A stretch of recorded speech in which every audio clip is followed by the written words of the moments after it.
Hello and welcome to Relatively Crafty, a knitting podcast. This is episode number 36, I believe. I am your host, Cristi. You can find me on Ravelry as Cristi-Lael and on Instagram as Cristi-Lael without the dash. We also have a Relatively Crafty podcast group on Ravelry where we talk about knitting and knitting related items and knitting related things and other things. And we have giveaways and knit-alongs. In fact, we are currently having a knit-along, the Summer Solstice KAL, which has been running from June 21st and will continue until September 21st. And we basically knit socks for the entirety of summer. So you can knit any kind of sock, any kind of pattern, any size. My only request is that 2 adult size socks go in as an entry and 4 children's size socks go in as an entry. And I ask that you post your entries. Each pair of socks is 1 entry in 1 post in the thread. If you have knit 2 pairs of socks right now and you want to post both of them, give them each their own post. And then be sure to post your finished socks also in the chatter thread, because the FO thread is only for FOs and has no chatter, whereas the chatter thread has chatter. Because that's its name.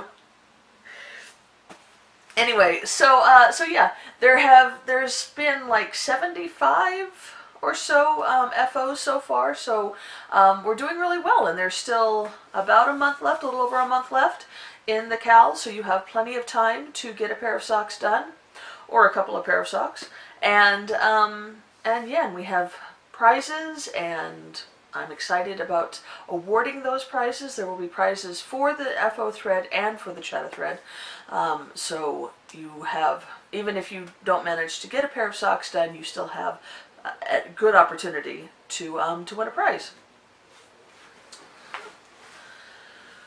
So let's go ahead, and my car is right outside the window and the sun is just at the right spot. It is shining, glaring up off of the car hood, and it is blinding me. So I'm going to see if I can adjust my position, and maybe that will help, because it's right behind the camera. He's killing me.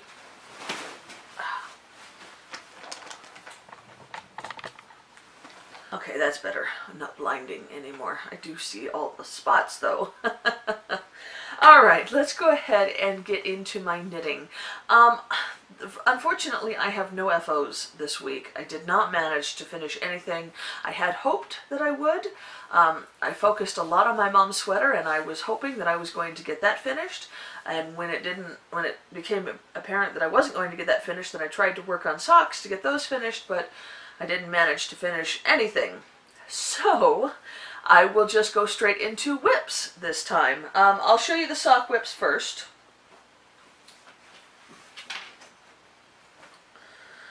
I did make some progress on my friend's sock. You can see I have just put in the heel. I just finished that this morning.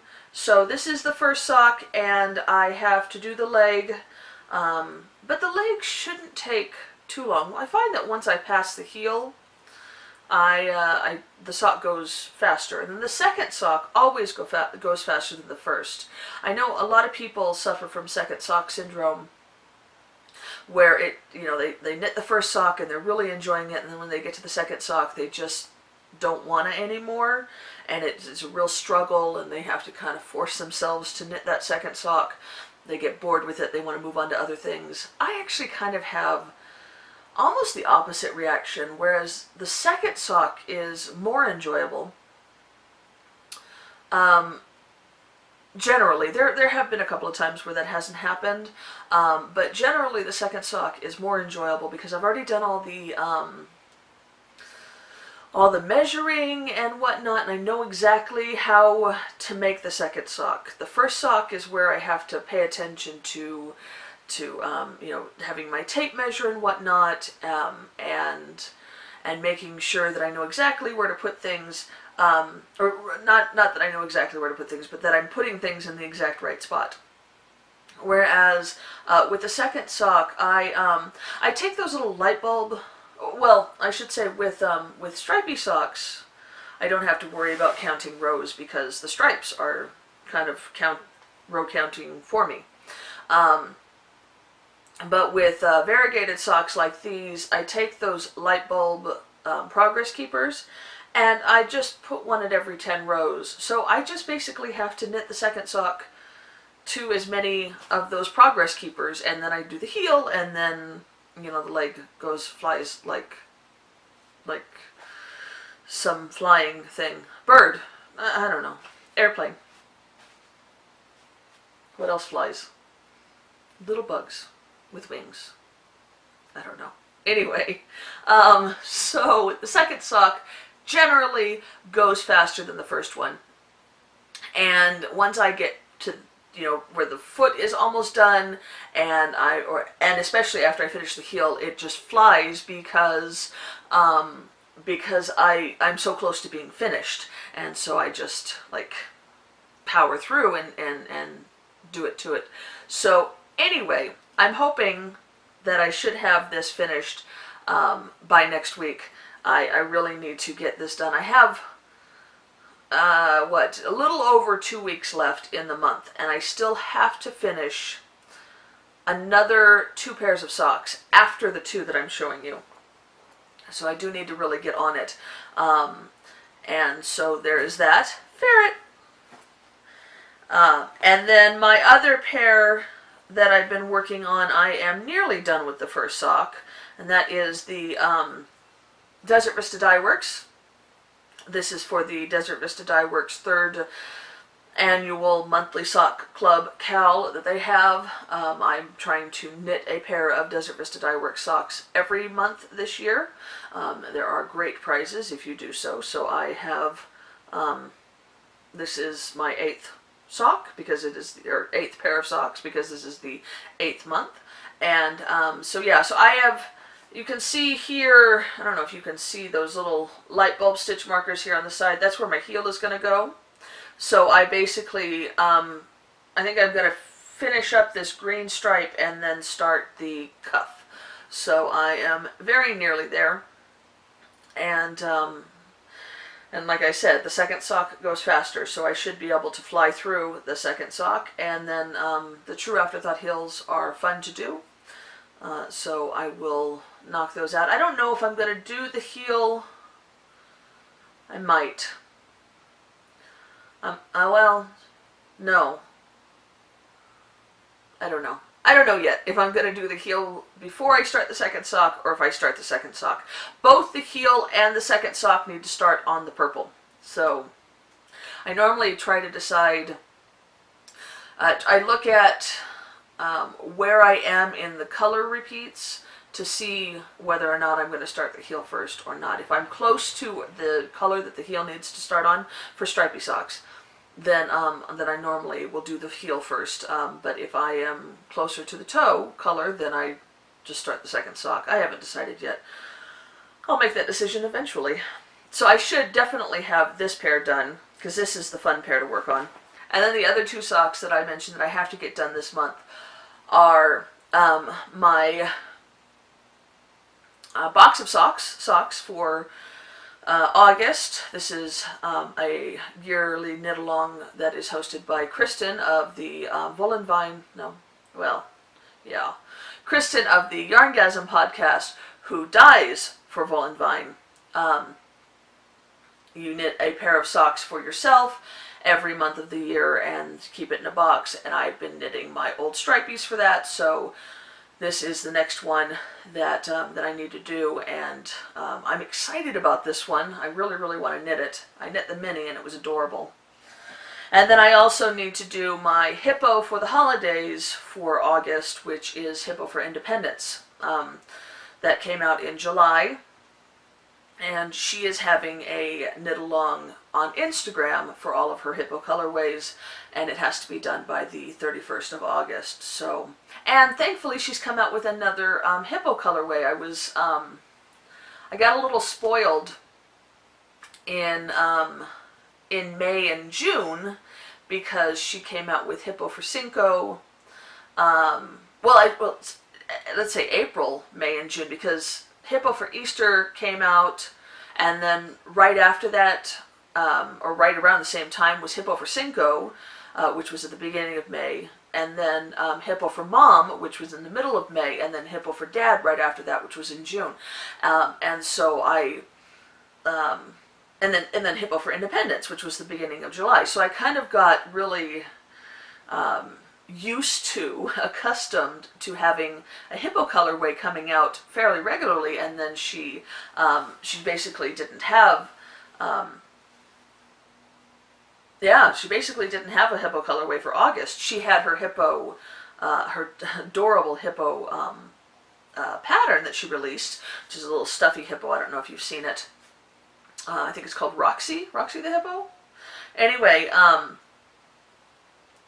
she had that, and she's got like kits that you can buy for that, but I don't need the kit because I have leftovers from all the Hippo stuff that I've made. I haven't decided whether or not I'm going to make it anyway. I'm not really one to make stuffed toys. But she just announced this past weekend that she's putting out Hippo for Dia de los Muertes, which is awesome, and I'm super excited about it. I've already ordered one, waiting for it to come. It's gorgeous, and yeah, so yeah, I think that there might be maybe 2 or 3 more Hippo colorways. Of course, she's going to put out Hippo for Christmas. Again, I've already gotten Hippo for Christmas, so I won't have to order that one. But yeah, we're winding up on the Hippo stuff, which is a little sad, actually. I've been really enjoying that all year this year. But anyway, so those are the socks that I have to get done before the end of the month. I will be focusing on those for the rest of the month. Mom's sweater is having to be put on hold, and I'll explain why in just a moment. But yeah, those are the socks that I will be doing, and I think I basically, like, I have 3.5 pairs left to knit, and that I think I can do in 2 weeks if I really focus, and so I should be. I'm optimistic. Let's just put it that way. Okay, so Mom's sweater. Oh man, Mom's sweater. I'm kind of heartbroken right now. When I came to you guys last week, I had the sleeves done, and I had told you that I had to do just a couple of rows extra on the body, and then I was going to put it together and do the yoke, and I was really excited to do that, and I did it, and it was awesome.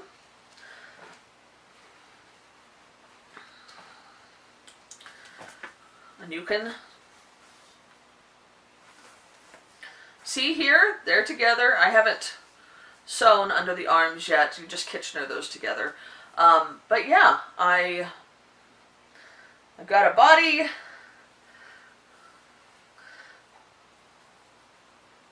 There's the front, and then the side, and then the other front. Oops. Other front. And I had done increases. I don't know if I told you. I did 12 rows for each color until I got to the second round of yellow, and then I did 14, 16, 18, and then I was going to finish off the yoke in purple. And I'm even doing, I don't know if you can see, let me see if I can.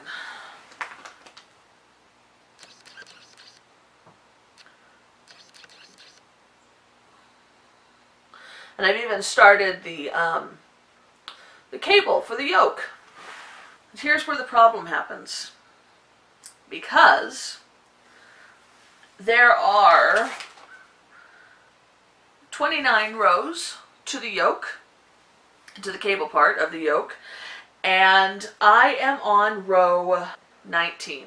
I am just about ready to start row 19. So I have about 10, 11 rows left.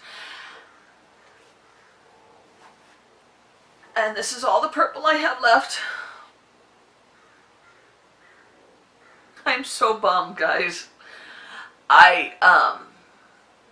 There's a little bit of short row shaping on the back, and I did that, and then was just about ready to start the cable part, and I looked at what I had left in the purple, and I sent my mom a text, and I said, I think I'm going to run out of purple. And she's like, well, what are we going to do? Because I can't get any more, right? I mean, this is some arbitrary fiber that we found in some arbitrary yarn shop in Solvang, California, years ago, that we sent to New Zealand to be spun.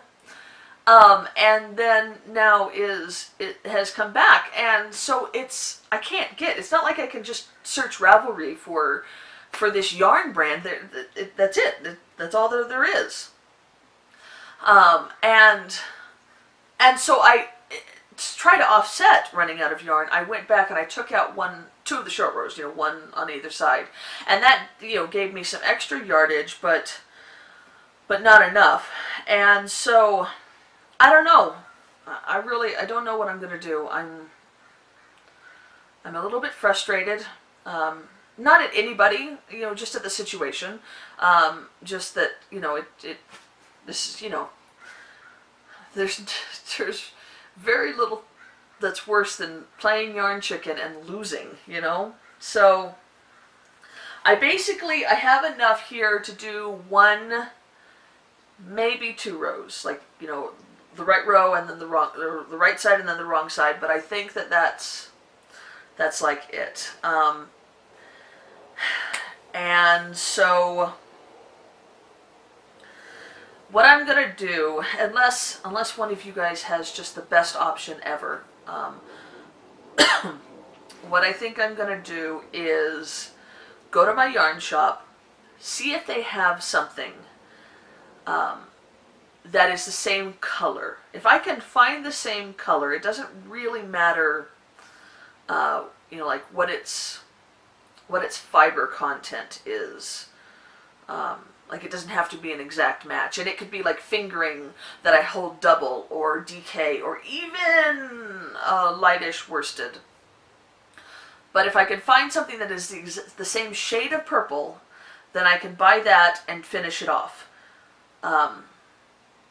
Otherwise, I think I'm going to have to change to red, and that bums me out as well because I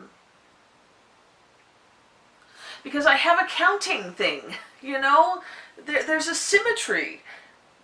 12 all the way up until here, and then 14, 16, 18. So if there had been 20 rows of purple, that would have been okay, because then I could change to red and finish it off in red. But there's not 20 rows of purple. There's more.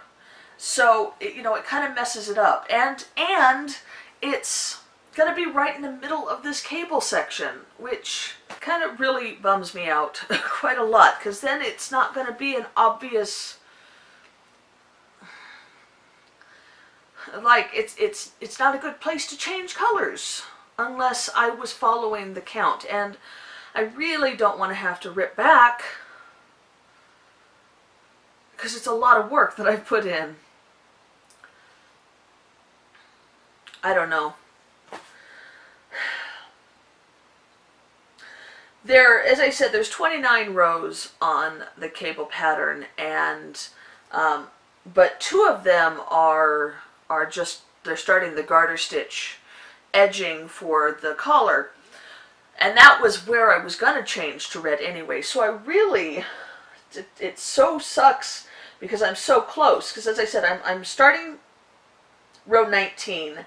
I basically just have to make it to row 27. I could get probably row 19 and maybe row 20 out of here. So it's like 7 or 8 rows really that I need. And I'm going to be short.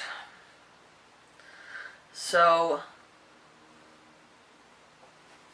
yeah. The purple was spun a little bit thicker than the rest, which is why I have less yardage. And because if you notice, I only put one single stripe of the purple in the body and on the sleeves, so I didn't use it as much as I did the other colors, but yeah, that's just the way it goes. So I will go to the yarn shop and I'll just scour, try to find something that's the right color, and if I can at least find that, then I'll feel a little bit better. But it's got to be an exact shade, otherwise it's just not going to work. It's really a bummer. So that's why the sweater's put on hold. And it's upsetting in so many ways because I have so much left over of the other colors. As I told you last week, I have 75 to 100 grams of each of the other colors. I just don't have enough purple.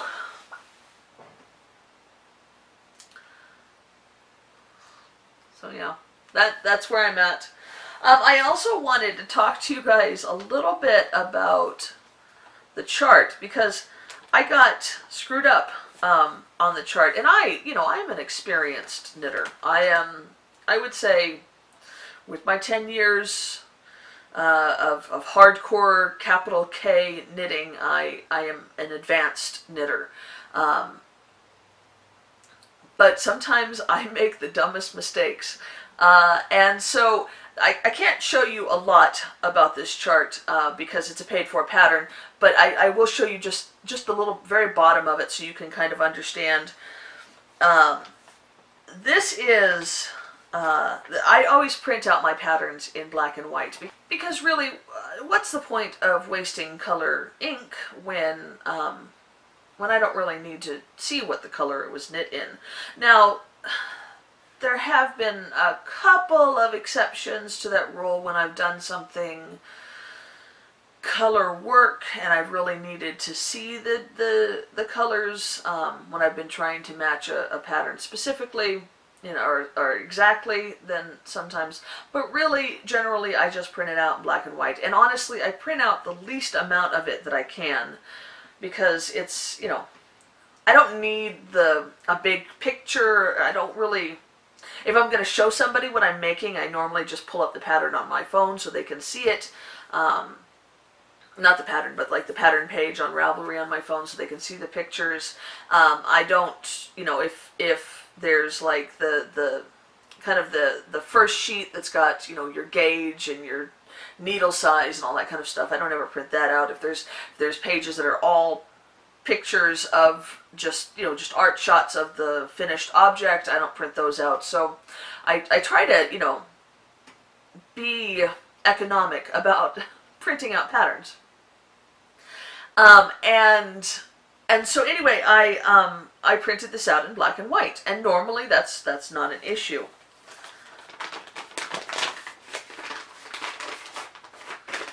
However, and like I said, this is just the bottom couple of rows. There's not much information here. Do you see these lines here?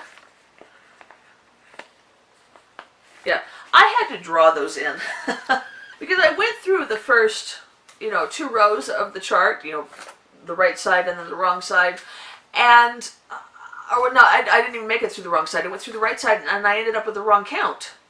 And I was like, wait a minute. No, I mean, it was just one single cable right in the middle, and I just had to repeat it, and I was like, I can't screw up that badly, so I stopped what I was doing, and I went back and I counted, and I'm like, no, I have it right, and then I tore it all out, and went back thinking that maybe I had done something wrong with the decreases, because the yoke was decreasing as I went along, and that I didn't start out with the right amount of stitches before I started this chart. And so I went back and I tore out 2 rows so that I would be right there and counted, and I was at the right amount of stitches, and I'm like, what am I doing wrong? So I pull up the pattern page on Ravelry to see if there's any errata, and there was. Had nothing to do with this chart. I was like, my goodness, I don't know how I've screwed this up. So I download the pattern again on my computer and I bring it up and I'm seeing if maybe some of the pages that I didn't print talk about something that I'm missing. Then I see the chart in color. You see those lines that I've drawn in there? That's in like orange or yellow in the chart or in the colored file. But when I printed it out, they just came out slightly lighter gray than the rest of the thing. And so I didn't catch it because it was just a slight lightening of the ink for all the rest of the boxes. And so I went through and I darkened it in with my pen, and I didn't make that mistake again. But that just kind of goes to show you that even a real seasoned knitter can make a stupid mistake and be completely confused. And that's one of the reasons why I go back and I check everything. When I've come up wrong, I start counting, I start going back and seeing if I have followed the chart exactly by reading my knitting. I cannot stress this enough, that one of the best things that you can do for your knitting, the best service that you can give yourself, is to learn how to read knitting. It makes a world of difference to be able to see what you have done in previous rows. Seriously.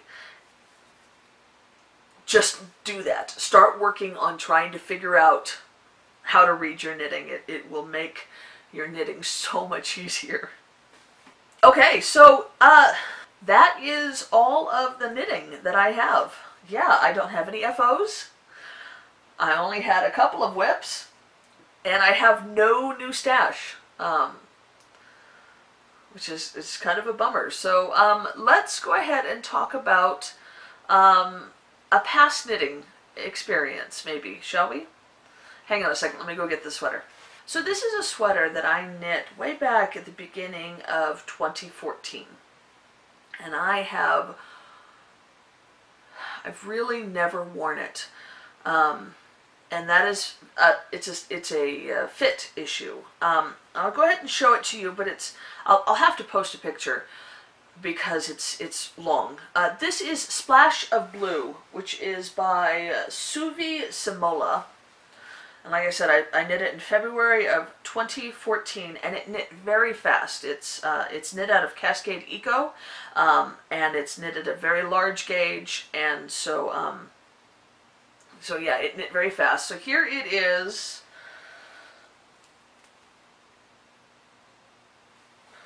All the way down. And then I'll show you the back. The back is the best part, because you have this massive cable that goes all the way down. I mean, the cables in the front are pretty, but the one in the back is prettier. And I'll post a picture. Here, I'll leave it. Move over. I'll post a picture here of what the pattern page looks like, and then of me wearing it when it was new. So, why don't I wear this sweater? I don't wear this sweater because it is too big in the shoulders, and yet too snug, a little slightly too snug in the hips. You can kind of see that in the photos. The hips part, at least. So when I wear it, well, I should say, my problem is that my shoulders are narrower than the rest of my body. Like in, like the oh, what's the word? In comparison to the rest of my body, my shoulders should be wider, I guess, to fit this, the size measurements of this. So I have a large bust, narrow shoulders, but, you know, ample waist hip area. So in order to make this fit for the bust size, and I've had this problem with other sweaters, it ends up being too big in the shoulders. And so a lot of times I end up going down a size to make it fit the shoulders, and then I just increase a little bit more to make it fit the bust. I didn't know that stuff back when I made this sweater, and so it's a top-down raglan. So you start here at the top. Button came unbuttoned. You start here at the top, and then you knit down all the way down. So I didn't realize that it was going to be too big in my shoulders until I'd already finished, basically. So in order for it to stay on without slipping off, I have to button it all the way down, because it looks silly, only halfway buttoned. However, when I button it, it gapes at, my belly area and my hip area, and it just looks a little bit too much like sausage casing. So if I want to wear it and not feel self-conscious about my waist and tummy, then I have to wear it unbuttoned, but then it's constantly falling off my shoulders. So for the past 3 years, it's basically just sat in my cubby where I keep all of my knitted sweaters, and I take it out every once in a while and I look at it fondly because it was such a fun knit, and I love the cable and I love the buttons, but yeah, it's basically useless to me. So this year when we got here, I decided that I was going to tear it out, and I keep going back and forth about what I'm going to do after I tear it out. It's Cascade Eco, which isn't superwash, but it's a good yarn, and it's not very soft, but it's also, like I said, it's a good yarn. It's fun to knit with, and it makes a nice fabric. So I either will rip it out and make the whole sweater again in a smaller size, to fit my shoulders, and then kind of change the waist shaping to fit my hips a little bit more. I think I'll probably also make it maybe a little bit shorter, because it like almost goes down to my knees. Or I will rip it out and knit something completely different. I still have about a half a skein of the Cascade Eco that I could add to it. I could make something at a different gauge, and yeah, I don't know. I love the pattern. I love the cables. I will say, however, if you can see, there are bobbles in the cables. 1, 2, 3, 4, and all of these little triangle pieces, and I hated making the bobbles. So I don't know, maybe I'll like adjust the cable. Sweater's covered in my daughter's hair. And then, it's got waist shaping, definite waist shaping. I don't know if you can kind of see how that kind of curves there. Maybe increase the increases a little bit more. I'm not sure. But yeah, this is one of those, kind of the experiment just went a little awry, and it didn't work out, and I'm sad that it hasn't been used. So I do think that I'm gonna tear it out and start again. Every time I think, no, I'll knit something else, then I go back and I look at the project page of the original pattern, and I'm like, oh, but that's such a pretty sweater. So yeah, we'll see. But this is a past. I kind of wanted to just kind of go over it with you real quick. This is a past, but this is a past project that was a fail.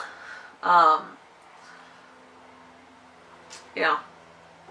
Hopefully I can make it into a win later on. I have done that before. I am hopeful. We'll see how it goes. I think what's keeping me is just the whole idea of having to tear it out, and then unkink the yarn and all that kind of stuff. not a fan of that process, but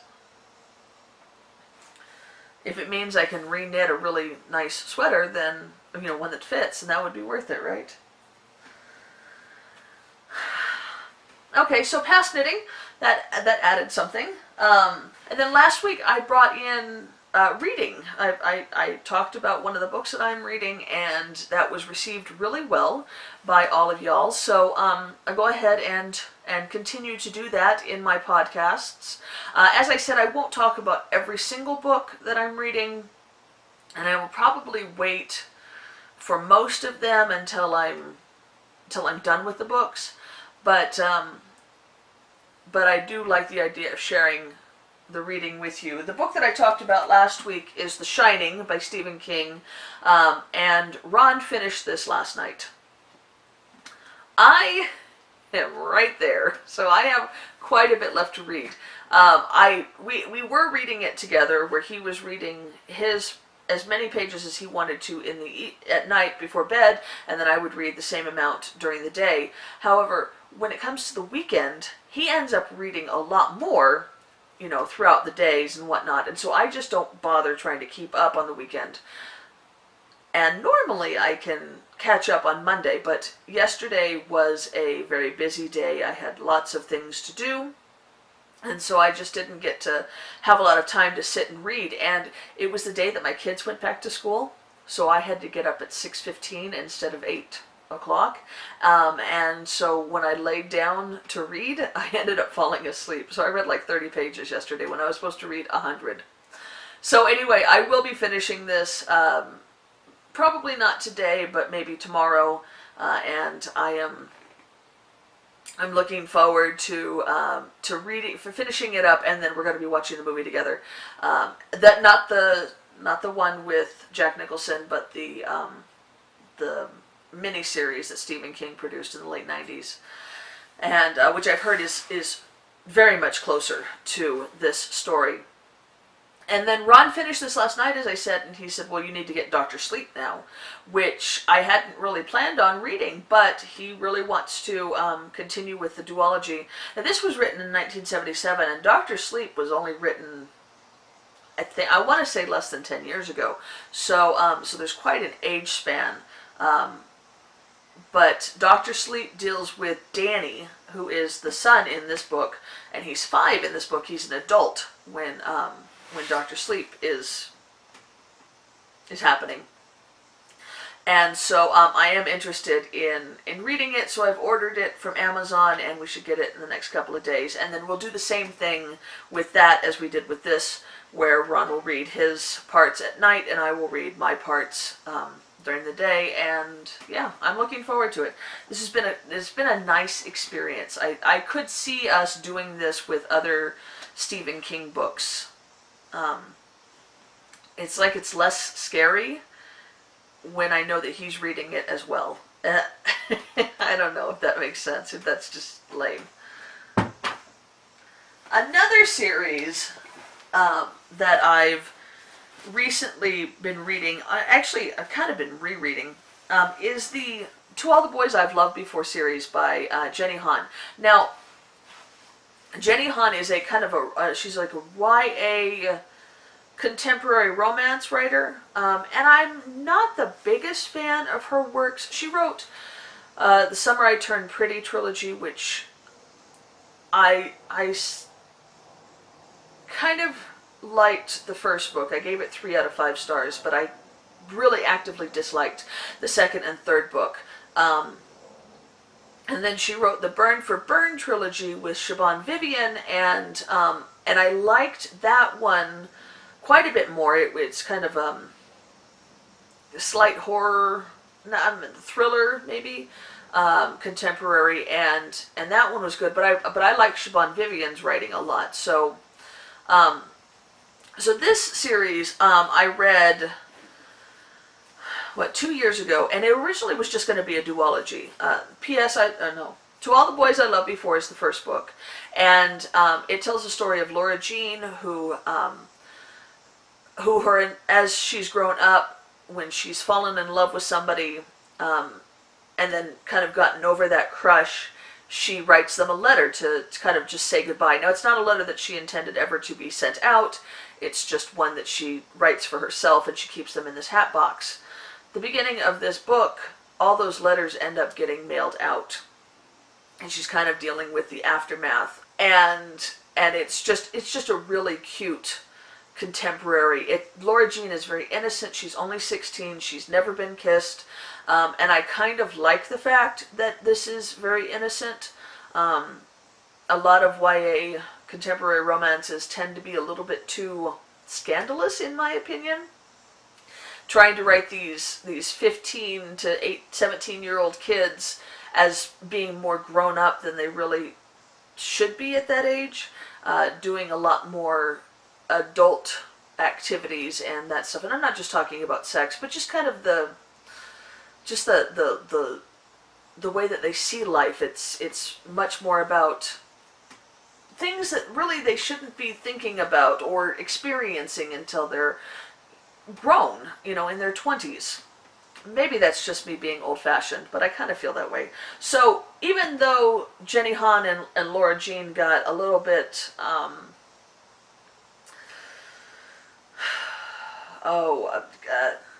some complaints from some booktubers because Laura Jean was so innocent, I thought it was kind of like a breath of fresh air. So I read both of these when they came out in 2015, and then figured that was done. But Jenny Han just recently published a third book. This just came out a couple of months ago. So in order to read this third book, I needed to kind of reread these so that I could be clear on what had happened. Because, I read them 2 years ago. I've read hundreds of books since then. Just last year, I read 245 books. So it's very easy for the plots to kind of get mixed together and characters to get forgotten and that kind of thing. So I reread these two, and now I am about 100 pages in, a little over 100 pages in this third book. The rereads of these two was so much fun, and I really, really enjoyed rereading them. And in fact, I had originally given the second book, P.S. I Still Love You, a 3-star, but I upped it to a 4-star because the second time reading through was that much more enjoyable. I will say that so far I'm not loving this. These two are set during her junior year of high school. This is set right nearing graduation of high school, and I don't know. I'm not quite getting it so far. It's okay, but it's not blowing my mind. I'm not enjoying it as much as I did the first two. Let's put it that way. But it's a sweet trilogy. If you like something kind of summery read, beach lit, this would be a good one for you to go with. And then lastly, and I only bring this up because I want to tell you about Tatum, but I picked up Shiver, which is the first of the Wolves of Mercy Falls series by Maggie Stiefvater. And it's an older book. Like, this came out when Twilight was at its height. Let me see when it was. It was 2009. So the series is not new, and it's about werewolves. So,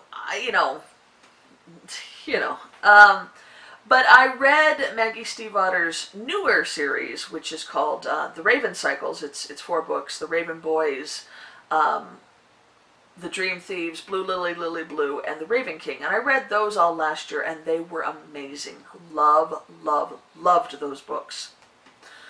Kind of magical realism, doing with ley lines and long dead kings and that kind of thing. Really cool. So I wanted to read this earlier series of hers, and I'd kind of heard that it wasn't going to be as good, and I knew that. But my library had it for free, so I figured I'd go ahead and borrow not for free, but they had the audiobook for borrow. So I borrowed the audiobook, and I was listening to it, and it was okay. And Friday, Ron had the day off, and we had to go to the DMV. We have this trailer that we had to get dealt with at the DMV, so we had to take 2 separate cars. And Ron had to pull the trailer with his truck, and I took the kids with our car. And so the girls and I were in the car together, and Tatum goes, well, Mom, we need an audiobook. We had just finished the audiobook that we had been listening to together, the three of us. I don't know if I've mentioned this before, but I normally read a physical book on my own, an audiobook on my own, a physical book with my kids every night, and then an audiobook with them in the car. We just finished ours, and so I said, we don't have a book to read right now. She goes, well, what about your book that you're listening to? Can we listen to that? And I was listening to Shiver, and I thought, okay, well, it's just 10 minutes to the DMV. That'll be fine. Well, the 10 minutes to the DMV and the 10 minutes back was enough to get Tatum hooked. And she's like, can I listen to this one on my own? And I had listened to 100 pages or so, and it seemed like it was, appropriate, so I went ahead and let her. She listened to the entire trilogy, Shiver, Linger, and Forever, on audiobook before the weekend was out. She had finished Shiver by Friday night, finished Linger by Saturday night, and had Forever done by Sunday. She just sat and listened to these books. She would go for walks so she could listen to them. She would draw and listen. She just absolutely loved these books. She's like, Mom, I cried so many times. It's awesome. Now, I am almost done with Shiver. She's like, I can't wait for you to finish so I can talk to you about it. I have to admit that I am not enjoying this series as much as she did, but I'm also not a teenager, and I have already read things like Twilight, and so I'm not getting all gushy about the romance and that kind of thing. Tate, this is kind of her first foray into this kind of thing, and so she's really loving it. It's really affected her. But I love the fact that she got so excited about a series that she just consumed them, just devoured them in mere moments. You have to understand that my daughter Tatum is dyslexic, and so reading is not something that she has taken to very well. And I'm seeing it get better every day, but there were many moments there when she was younger that I feared that she was never ever going to read for pleasure. I kind of feared that she was never going to read, but, and so to see her be so excited about a series, and right after she finished Forever, the third book, she's like, is there another series like this? Trying to find something that would be appropriate for her. She's still young, and so trying to find something that will work. I haven't quite found the right thing yet. So yeah, it's just really cool to see her excited about reading something. So yeah, she's actually had a pretty good reading summer. She also read Wonder by R.J. Palacio and Me and Augie, which is the not a sequel but kind of a companion. It's three other parts that didn't get included in Wonder, and she had to read Wonder for school. That was the assignment over the summers. All the 6th graders going into 7th graders needed to read Wonder, and so she read that, and then decided she wanted to continue on. So she read Me and Augie, which was really cool. So it's really, really, warms the cockles of my heart to see her get excited about books. So anyway, that's basically what I'm reading now. And next week I'll have something else to talk to you about. As far as books go. So if you've read any of the books that I mentioned, let me know down below. I'd love to hear your thoughts on them. And, oh, you know what? I was going to give you kind of a life update. I had mentioned last week or the week before that some things had been happening and that they were all good things and that we were making a couple of changes. And I can kind of tell you today, it hasn't officially become official, but it will before I get this posted. But Ron and I are buying our townhouse. We moved here last September and we rent it. We didn't know where, we'd never been to Colorado before we moved here. And so we decided, instead of trying to purchase something, let's just just rent and learn the areas, surrounding, and then we can, when we finally, decide that we want to figure out where, and when we finally decide, where we want to settle down in, then we'll look to buy a house. And part of the reason for that, besides, I think just being wise and not wanting to get stuck in an area that we don't actually love, was that we had been renters for the 5 or 6 years previous. We had been homeowners before, but we were unfortunately one of the victims of the recession. Ron got laid off in 2010, was off work for 7 months, and even though we had done everything that the bank had asked us to do to kind of offset this loss of income and job and try to keep our house, we ended up losing it. We had our home loan through Countrywide and B of A, and that was one of the worst companies at that time. So yeah, we ended up giving our house back to them, and so we were kind of gun shy about owning a home for a long time. However, when we had been here for, about 7 months, my property manager called me and said, "Hey, so the owner is looking to sell," which is like a renter's worst nightmare to find out that your owner wants to sell your place, because, you don't get to live there anymore. Now, we were in a lease, so I knew he couldn't sell it before September. And so the property manager was like, "Well, do you guys have a couple of options. If you want to stay until your lease is up, you can do that. Or you can choose to leave your lease early, and you guys have been good renters, so we will put you in one of our other units when an opening comes up, or you can buy it." Well, I liked the idea of staying with the property management team, because we like the company and have had a great experience with them. Plus, they were they were willing to just kind of transfer our security deposit, and they already knew what kind of renters we were, so we didn't have to reapply or anything like that. But the problem is that we are in one of the best school districts in the country, and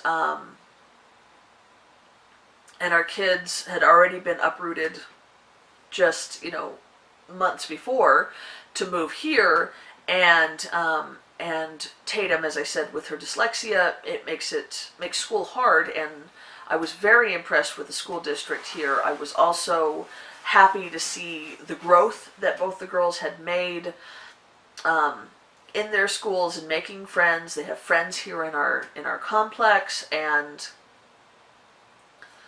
so the idea of uprooting them again, that just broke my heart. And I didn't want to lose the school district that we were in, and even though our property managers were willing to move us into another one of their properties, there was no guarantee it was going to be in the same district or even the same city. And there was no guarantee it was going to cost the same, because the rent here was really reasonable. So there was that. Plus, I had just unpacked everything. I had just gotten to where the house was starting to look like we lived here, and things were on the walls, and I have 950 books. And they were all on bookshelves, and I'm like, I don't want to have to move again. So we looked into buying the place, and that is what we ended up doing. We signed the papers today. So yeah, we are going to be homeowners today, which is very exciting and terrifying. But I think it is the right decision. We prayed about it a lot. We conferred with the very smart people and wise people in our lives, like my parents and our pastor and that kind of thing. And yeah, we think that this is the right decision to make. And And so that is what we are doing. And also today, after we sign the papers, we are adding to our family. Now, we've always had pets. Ron and I throughout our entire marriage. We started out with a little mouse that we named Ziggy Stardust, and then we had cats, Jasper and Treacle. And then we had dogs. We got Roxy and Chomper. Unfortunately, Chomper didn't stay with us for very long. He came to us with a brain tumor. We only ended up having him for about a year and a half. But Jasper and Treacle, the cats, lived for many long years. And then Roxy was a lab mix, and she was the best dog in the entire world. She lived to be 16 years old. She was Delaney's best friend. And a month before we left California, we had to put her down because she was riddled with cancer. And it was awful and hard, and we all cried a lot, and Delaney was completely just beside herself with grief because, as I said, they were two peas in a pod. I was Roxy's human. She followed me around the house and was always where I was, but Roxy was Delaney's best friend, if that makes sense. So they did a lot of things together. And Delaney would lay on her and read, and they'd play, and she would dress her up and paint her claws, and so it was hard saying goodbye to Roxy. But it worked out because when we found this place to move to, pets were not allowed. So it was like, okay, well, at least we don't have to worry about that because we now have no pets. And this past year without a pet has been hard. It's been kind of lonely. There's been some advantages, not having to clean up any messes, not having to deal with pet hair, not having to scoop up poop outside, that kind of thing. But there's also been that loss of companionship. So when we moved here, we had to tell Delaney that we weren't going to be able to have a pet while we lived in this house. And when we announced to the kids that we were going to be buying the house, the first question she asked was, if we own it, does that mean we can have a pet? And we said, yes, that's what that means. So she has been waiting so patiently for the past couple of months as we've been going through the process of purchasing this house for the day when we would sign the papers. And we kind of went back and forth about what pet we wanted. Delaney is a huge fan of dogs, like they're her favorites, and so she really wanted a dog, but I don't know that I want another dog right now. Roxy was the best dog ever. Just like the perfect dog pet. And I know that the next one won't be. And so I kind of feel like I need to have some more time without a dog so that I won't do comparisons. But also, we live in a townhouse complex. We don't have a fenced off backyard. So if we had a dog, we would have to make sure that walks, leashed walks were a regular thing. And that was not something, we did it with Roxy, but we didn't have to do it, several times a day so that she could go potty, because we could just put her in the backyard when we needed to. Plus, there's weather issues. I can't just, like right now I could tell the kids to go and take the dog for a walk because it's wonderful outside, but what do I do in January when it's snowing and whatnot? And I don't want to have to deal with that. So, plus, what if we get a barker? It's all those kinds of things. You have to worry about that when you have neighbors that are so close. So, we opted for a cat. And, we've had cats in the past, Jasper and Treacle, as I mentioned before, and it's been a long time since we've had cats. Treacle passed away when Delaney was just an infant, so it's been, close to 10 years since we've had a cat, and I miss having cats. So we went this weekend down to an adoption place. And we were just gonna kind of look. We were actually kind of still up in the air about what we were gonna get. We were either gonna go with a rat, which are great pets. I don't know if you've ever had them before. I've had them as when I was younger, when I was still living at home with my parents, and they're awesome pets. They're very snuggly, and you can play with them, and they're very intelligent and teach them things, and yet when you need them to be in their cage, they can be in their cage. Be good responsibility for the kids to learn how to clean the cages and that kind of thing. Or we were going to get a cat. So we went to look at both of those options, and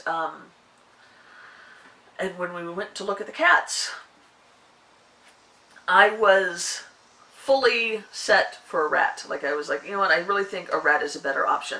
I was concerned with cats about them getting into my yarn. We have a big place, so there's lots of places for the cat to hide, and to, cats have hairballs, and rats are just easier. I thought maybe we'll ease ourselves back into having pets by getting a rat first, and rats only live 3 years or so, so we try that out for a while, and then after the rat has passed away, then we can look into getting a cat again. And that's how I felt when we walked into the cat section, and then I fell in love. And it's so funny, because this was when I thought about what kind of cat we would get the next time we got a cat. I thought about something orange and sleek, like a calico or an orange tabby. That was what I wanted, with short hair and very sleek looking. And that is not what we fell in love with. We fell in love with a tuxedo cat, and she's beautiful, and she's so sweet. When we got Roxy, we adopted her as well, and this was before we had kids. Roxy was our first child. So Ron and I are married for less than 2 years, and we go to the pound to adopt a dog, and we walk into the area, and there is this lab mix who is so excited to see us, and she is right there, and she's checking us out, and she's licking our hand, and she's just sweet as can be. And we're like, oh wow, this is a really sweet dog, and she's so beautiful. But we had just walked in, like this was like the second or third enclosure that we had gone to, so we're like, no, we're going to go and check out all the other animals. She wasn't the type of dog that we'd originally wanted to get. We wanted to get somebody younger. She was a year old. And we wanted to get a different breed, and so we go through and we walk through the entire rest of the dog area, and there wasn't a single dog that seemed really to be very interested in us. And as we're walking back out, there's Roxy again, and she is super duper excited. I mean, not like, obnoxious excited, but just really interested in us. Like, you guys are cool humans, and I kind of want to hang out with you. And so we decided that she was going to be the one we had. And as I said, she was the best dog ever. And so we kind of always remembered that as she was the one. She kind of like picked us. Well, when we went into the cat enclosure, this cat, who right now is named Barbara, which is the worst name for a cat ever. Great name for a human woman, but not a good name for a cat. So we go into the cat area, and there's all these cats, and Barbara is the only one who seems interested in us. She pops up right away. She was, like napping, but she pops up right away, and she starts talking to us, and I love it when cats talk to you. Our old cat Treacle used to talk to us, and I loved it. We would talk back and forth. I had no idea what I was saying, but she responded. And she comes right up to the front of the enclosure, and we put our fingers through the bars, and she's headbutting, and she's rubbing it on her jowls, and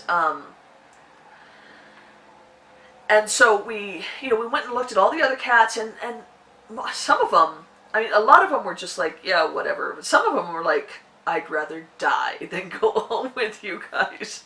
And so we went back to Barbara, and she's still talking to us, and So we asked to spend some time with her, and let her out, and she went up to everybody and headbutted them, even the kids, and then I picked her up, and she just sat in my arms and purred and rubbed her head on me, and it was perfect, and I totally fell in love with this cat. She's 2 years old, so we should have lots of time with her, and so after we sign the papers for the house, we are going to go and pick up Barbara, and she's coming home with us, and she is not going to be called Barbara, because again, such a bad name for a cat. These are all cats that need to be adopted. A lot of them have come from homes that couldn't keep them anymore, or they've been strays, and there were several cats there that had human names. There was Dave, and there was Heather, and there was Barbara, and I'm like, who names these cats this? This is awful. So I don't know if the adoption place does this just so that they'll have tags. I know Dave and Heather actually came from a home. They were 8 years old, and their mom couldn't keep them anymore. She had to move out of state, and couldn't take them with her, and so yeah, so they actually had those names, but I don't know. I went back, and Dave and Heather have been adopted, which was wonderful, because they were sweet cats too, and they were brother and sister, and we kind of spent some time with them as well, but Heather was the one who was like, I'd rather die than go home with you, so we opted not to adopt her, but we are going to adopt Barbara, and we are going to change her name. We haven't decided on a name yet. I like original names. We thought we had gone original when we picked the name Roxy. It was the worst name for a dog, because everybody's dog is named Roxy. But I always liked Treacle's name the best. We named her Treacle after Alice in Wonderland, when they're at the tea party. The Mad Hatter and the March Hare want the Dormouse to tell a story, and he tells about 3 sisters who live in a well, and Alice says, what kind of well? And he says, a treacle well. And so treacle is kind of like a molasses almost, and so we named her Treacle, and so I like that. I also like, unusual names that are longer, like our mouse Ziggy Stardust, and which is David Bowie reference, of course. I'm sure everybody knows that. So Delaney was like, we should name her Lulu or Lucy. I definitely not Lucy. I don't really. I'm not a big fan of human names for cats or for animals. So so definitely not Lucy. Lulu sounds like she should be Lulu Lombard, Hollywood starlet. And that's not really the cat's personality. I did think of Lilu, which is from The Fifth Element. So we're kind of going, like, that's top of the list right now is Lilu. I think that's a good name. But yeah, if you have just a great name suggestion, let me know down below. We're going to spend some time with her and try to kind of see what name she gives us. I did read Delaney the poem about how to address a cat, and I said, well, according to the poem, we should address her, "Oh, cat." And Delaney said no. She was like, no, Mom, we're not going to call her "Oh, cat." Like, okay. Well, I said, well, that's fine, but we're not going to call her Barbara, because Barbara. Anyway, I'm really excited, can you tell? Like, I'm really excited. She's so sweet. She's so small. She's like she's not a very long cat, and she's not very big. She's full sized, but she's just a small cat, and I'm just very excited. So yeah. That's what we're gonna do. That's the news that we have. We're buying a house and a cat today. So All right, I'm gonna go ahead and go now, guys. I think I've talked long enough, and yeah, I gotta get the rest of the things done so that I can be ready for our appointment to sign the papers on the house. So I will talk to you guys later. Have a wonderful day and happy knitting. Bye.